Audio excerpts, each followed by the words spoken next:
Hello అండి, hi. So welcome to my channel Yasmina. So ఈరోజు నేను బేబీ హోమ్ మేడ్ సర్లాక్ ఉగ్గు ఎలా రెడీ చేసుకోవాలో నేను మీకు చూపించాలనుకుంటున్నాను.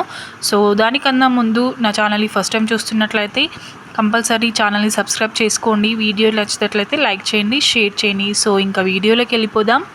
సో ఇక్కడ నేను 2 కప్స్ ఆఫ్ రైస్ తీసుకుంటున్నాను. మెజర్మెంట్కి నేను ఇక్కడ ఈ కప్ యూస్ చేస్తున్నాను.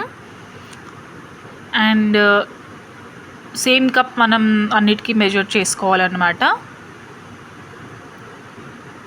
సో ఈ 2 కప్స్ రైస్కి అన్నీ కూడా ఈక్వల్ క్వాంటిటీస్, అంటే హాఫ్ కప్ అనమాట.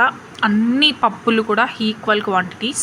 సో నేను ఇక్కడ హాఫ్ కప్ ఎర్ర కందిపప్పు తీసుకున్నాను, అండ్ హాఫ్ కప్ మినపప్పు, హాఫ్ కప్ పెసరపప్పు, అండ్ హాఫ్ కప్ శనగపప్పు, అండ్ నెక్స్ట్ వచ్చేసి హాఫ్ కప్ కందిపప్పు. సో అది ఎర్ర కందిపప్పు, ఇది పచ్చ కందిపప్పు అంటారు కదా, అది.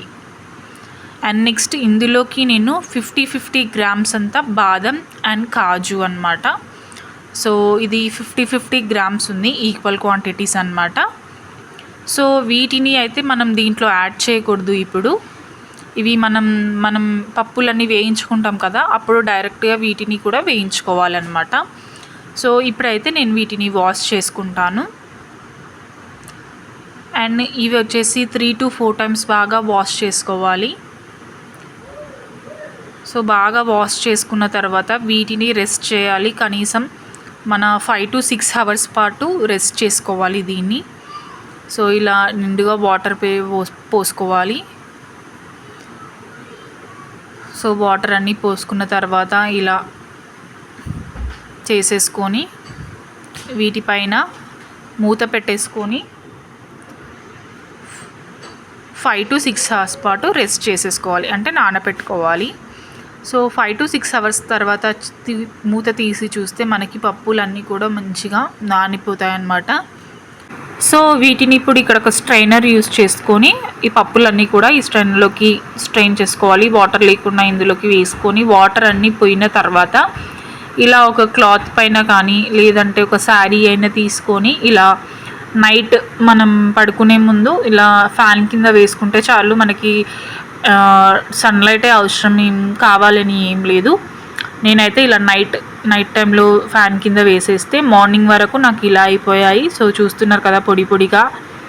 సో ఇలా బాగా అయ్యాయి. సో ఇప్పుడు వీటిని నేను రోస్ట్ చేసుకుంటున్నాను, అంటే వేడి చేసుకోవాలన్నమాట, వేయించుకోవాలి.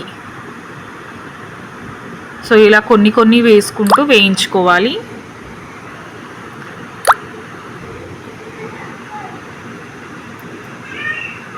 సో నెక్స్ట్ ఇక్కడ బాదం కాజు 50 గ్రామ్స్ తీసుకుంటున్నానని చెప్పాను కదా. సో వాటిని కూడా ఇలా వేయించుకోవాలన్నమాట. సో మొత్తం అన్నీ కూడా వేయించుకున్న తర్వాత ఇవి మొత్తం చల్లగా అయిపోవాలి. చల్లగా అయిన తర్వాత మిక్సీ జార్లోకి ఇలా ట్రాన్స్ఫర్ చేసుకొని మెత్తగా పొడి చేసుకోవాలి. మనకి వీలైనంత మెత్తగా పొడి చేసుకోవాలి. బట్ స్టార్టింగ్ కదా, సో అందుకే చాలా మెత్తగా చేసుకోవాలి, లేదంటే పిల్లలు తినరు. సో మెత్తగా చేసుకున్న తర్వాత ఒక గ్లాస్ కంటైనర్, ఎయిర్ టైట్ కంటైనర్లో కానీ ఇలా స్టీల్ జార్లో కానీ మనం ట్రాన్స్ఫర్ చేసుకుంటే అంతే అండి, హోమ్ మేడ్ సర్లాక్ అయితే రెడీ అయిపోయింది. సో ఈ వీడియో అయితే నేను నచ్చింది అనుకుంటున్నాను. సో కంపల్సరీ లైక్ చేయండి, షేర్ చేయండి. Thank you.